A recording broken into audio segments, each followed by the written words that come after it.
আসসালামু আলাইকুম মিনাসান কনিচিওয়া। আশা করি সকলে ভালো আছেন। ইজি নিহনগো ইউটিউব চ্যানেলে আপনাদের সকলকে স্বাগতম। আজকের ভিডিওতে আমরা দেখব জাপানি ভাষা N5 এর একাদশ অধ্যায়ের ভোকাবুলারি।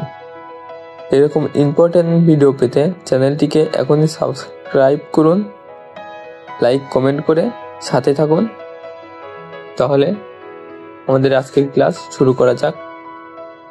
প্রথমে আছে কাকারি মাস, মানে খরচ করা বা সময় বা টাকা লাগা বা ব্যয় করা। কাকারি মাস মানে খরচ করা, সময় বা টাকা ব্যয় করা বা লাগা।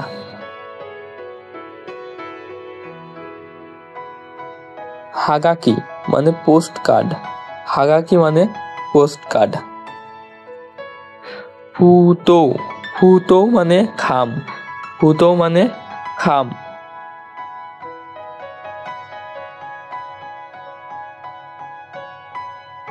আর কিত্তে মানে ডাক টিকিট বা স্ট্যাম্প।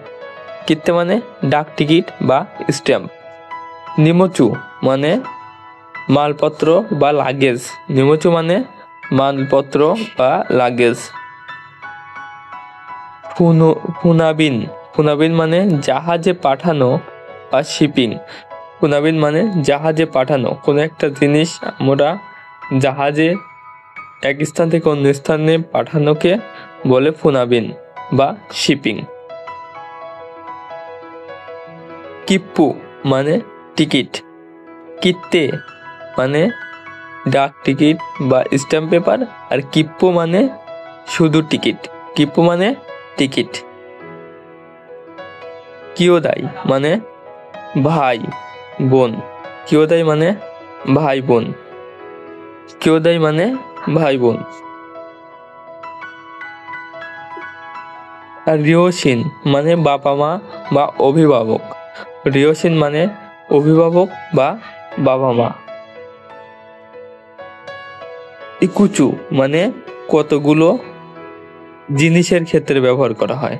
ইকুচু মানে কতগুলো। দোনোকুরাই, দোনোকুরাই বা দোরেকুরাই মানে কতটা বা কতক্ষণ। দোনোকুরাই মানে কতটা, দোনোকুরাই বা দোরেকুরাই মানে কতক্ষণ বা কতটা। আর জেনবুদে মানে সর্বমোট বা সব মিলিয়ে। জেনবুদে মানে সর্বমোট বা সব মিলিয়ে।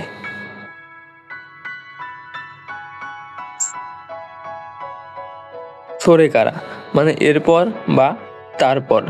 সোরেকারা মানে এরপর বা তারপর। তাহলে মিনাসান, এই ছিল আমাদের জাপানি ল্যাঙ্গুয়েজ N5 এর একাদশ অধ্যায়ের ভোকাবুলারি।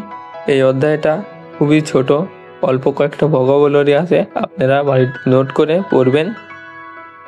কোনো কিছু জানার থাকলে কমেন্ট করতে পারেন। আর এরকম ইম্পর্টেন্ট ভিডিও পেতে চ্যানেলটিকে এখনই সাবস্ক্রাইব করুন। সায়োনারা।